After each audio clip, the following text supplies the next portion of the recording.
All right, leftover content. Some of the most important lessons I have to teach you are part of this last class, and I want to thank you for your time, your dedication to this course, and I want to congratulate you that yeah, we are actually in the home stretch right now.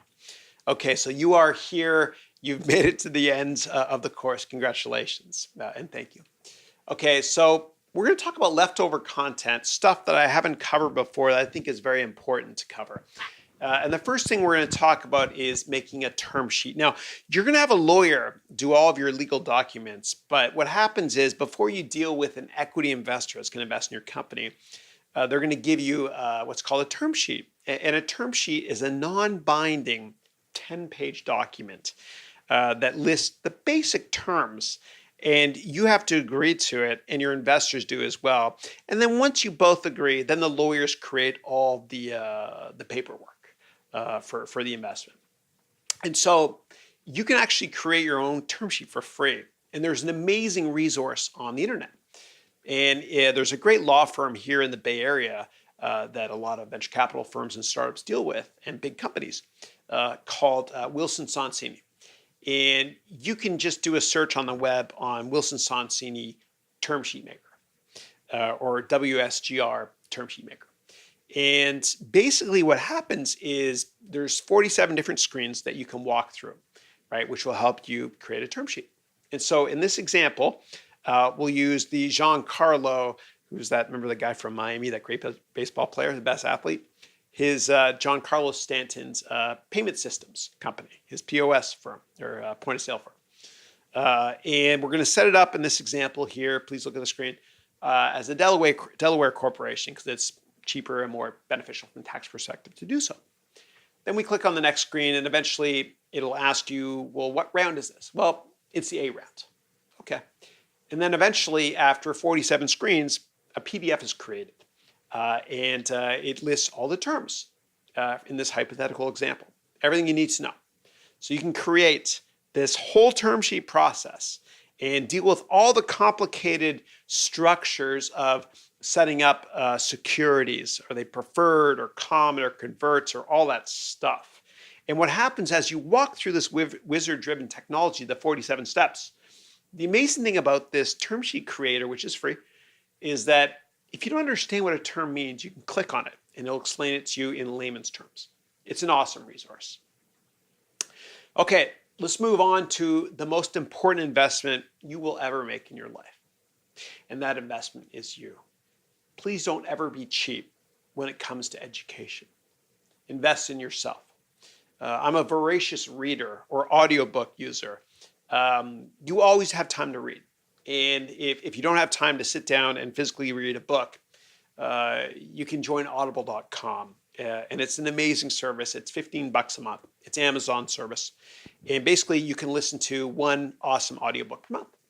And so I love listening to inspirational audiobooks, rags to riches stories of incredible entrepreneurs. I love their stories. I recently listened to Richard Branson's latest book. And I love how optimistic he is. And it really drives me. And my dad told me when I was a kid, don't ever take advice from anybody that's not successful. As a result, in addition to taking advice from him, he's very successful. He's my idol, my hero. I also get advice from these incredible entrepreneurs through biographies. I listen to a lot of biographies. I listen to podcasts as well from very successful people. I take night courses every now and then. If you're going to go back to school and do an MBA, and if you want to get into an MBA program, there's a course I made on how to get into business school. It'll tell you the easy way to get it if you need it. You don't need it though, in all cases. You only need it if you want to change careers, to be honest. But don't be cheap. If you want to get that advanced degree, find a way to make it happen. Don't be cheap. Don't be cheap when it comes to investing in yourself. You're the most important investment you'll ever make. And the Dalai Lama had this incredible quote, which really resonated with me. He wrote this great book called The Art of Happiness, which I love. And it talks about how people in Western society, they focus so much on making money that they sacrifice their health for their entire life to make money. And then at the end of their life, they sacrifice all of their money to maintain their health. And then they look back upon their life and realize they've never really lived. And so invest in yourself when it comes to sleep, 7 or 8 hours a night. Exercise every day. You do have time. You do have time. So what I do every day is when I exercise on the elliptical trainer after work, I read my iPad. If I have to read or do emails after work, I'm going to do it at the gym. So that's an investment in myself as well. So the most important investment you'll ever make is you.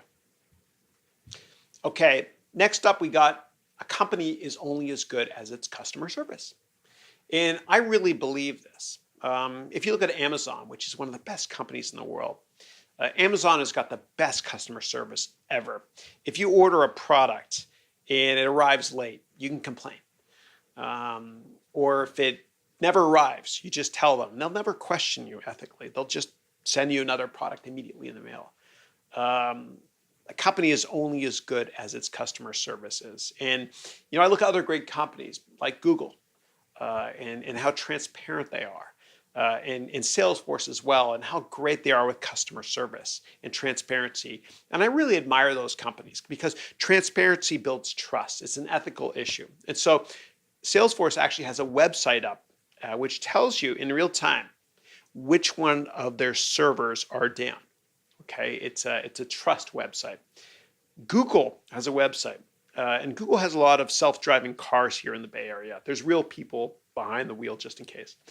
But they actually report on a monthly basis. You can just Google this. They report on a monthly basis all the accidents they've had, if any. And so transparency is really important from a customer service perspective. But again, a company is only as good as its customer service. And the poster child of this certainly is Amazon. Next up, you have to be long-term greedy. When I worked at Goldman Sachs years ago, they didn't hire the smartest people at Goldman Sachs, which is how I got the job. They actually hired people that got along really well with each other, and people that were kind of long-term focused. And they taught me at Goldman to be long-term greedy. And I never really understood this until recently. And, I've read a lot about how Warren Buffett invests. And, he always said that the longer the view, the wiser the intention. And so you need to be long-term focused. You want to add as much value as you can to your customers. The customer's always right. And in the long run, you'll win more business if you have that belief. Another reason you want to be long-term focused is because when you invest in companies, you want to think like the entrepreneur, like the founder. And founders are very long-term focused, right? The best founders don't care about quarterly numbers. Jeff Bezos couldn't give a damn about quarterly numbers. He cares about long-term market share, right? And long-term dominance, or the ability to disrupt different markets. So start thinking like a founder when you invest in these companies. Don't think short-term, think long-term. Very, very, very important. And you also want to have a long-term gap analysis of your life, from a professional perspective. You want to kind of pick 10 years from now and where you think you should be professionally at that point. That's a long-term target. And don't set your goals conservatively. Set them high, and then set them higher, right? And then what you do is you try to fill that gap. Right? It's called a gap analysis. How do I get there? Right? How do I get there? And you'll start achieving your dreams by thinking longer term. And I love talking to very successful people. And every time I meet a successful person, I ask them why they're successful. And I wrote a book about this called 101 Crucial Lessons They Don't Teach You in Business School. And basically, one of the cool lessons I got from one conversation I had with a successful person is that they love getting criticized, successful people. Because when you become successful and you think very long term, people are going to criticize you because they're jealous. And I love this quote. Check this out. Unjustified criticism is a disguised compliment. So bring on the doubters. Bring it on. Be long-term focused always. Next up, wealth equals health plus gratitude and happiness. I've met a lot of people that are children of billionaire parents. And for the most part, a lot of them are absolutely miserable. You don't ever want to make money you're idle. You want to focus on wealthy people being healthy people, being grateful and being happy. And so, as you can see by the graphic here, some people are so poor, all they have is money. Don't make money your idol.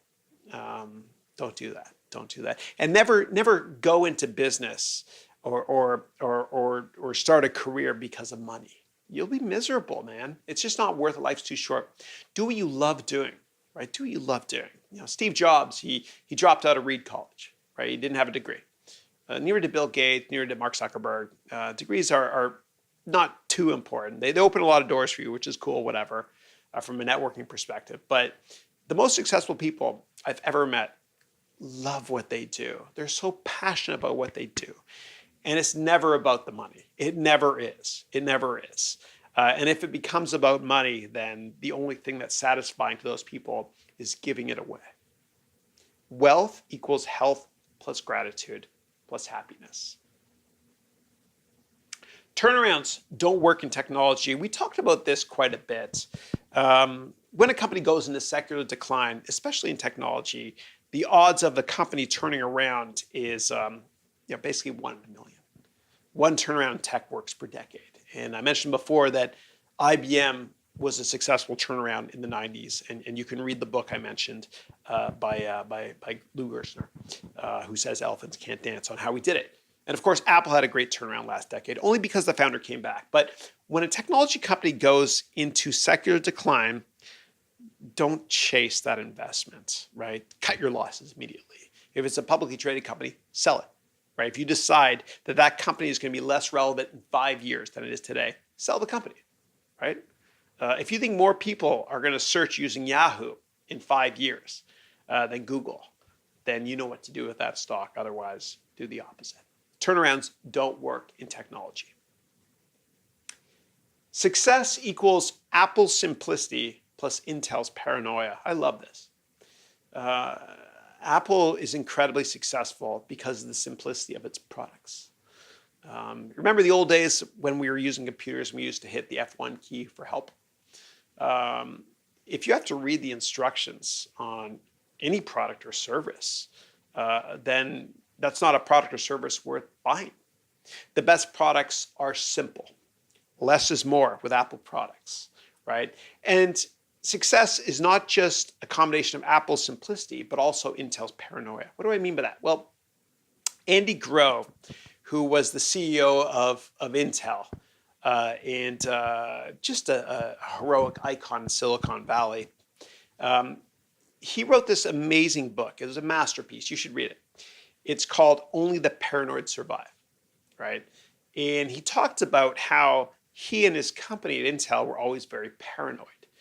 And the only reason that they were successful is because they believed that other people were going to, or other companies were going to take market share away from them.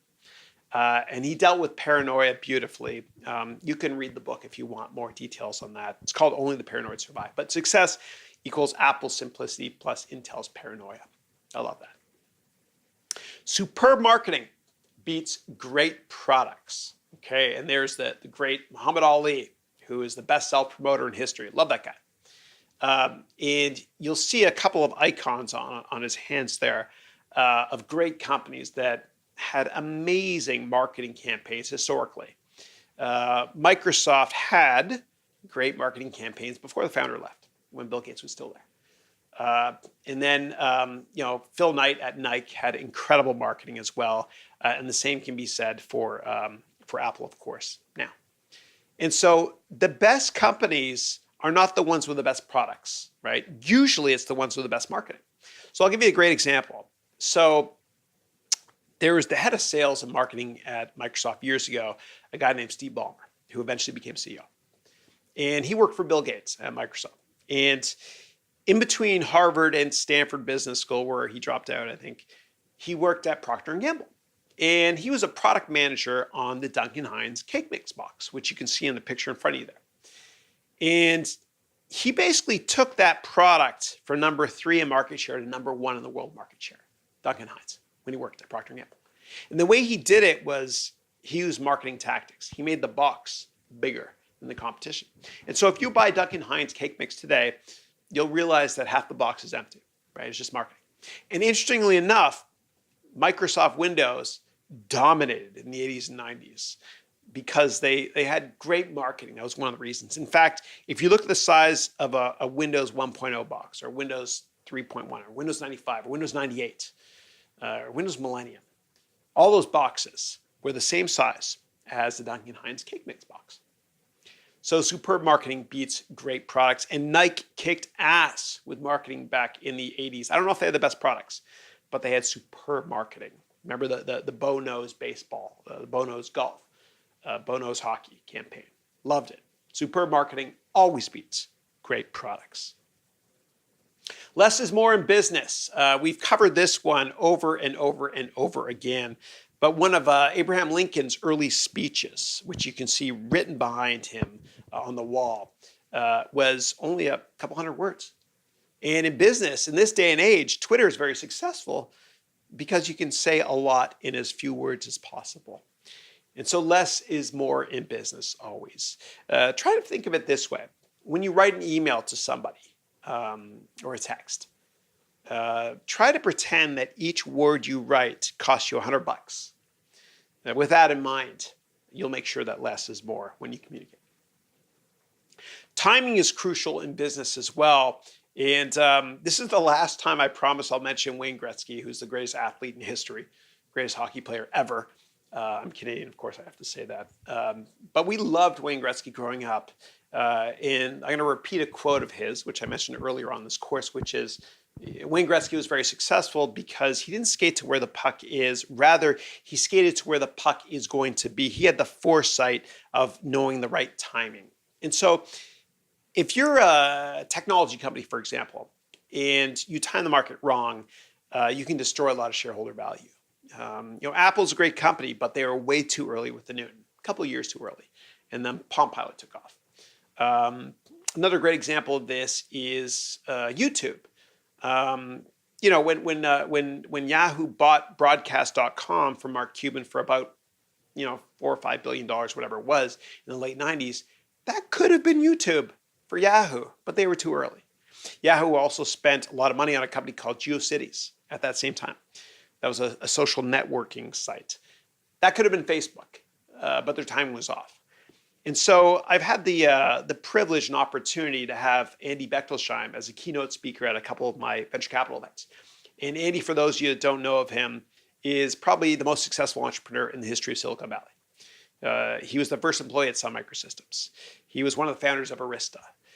He was the founder of DSSD, or co-founder there. Anyway, the bottom line is he's never failed in his entire life at starting a company. And I had the opportunity recently at a Kleiner Perkins holiday party to ask him why he's successful. And he's very humble. But he said that timing is the most important factor. Timing is crucial in business.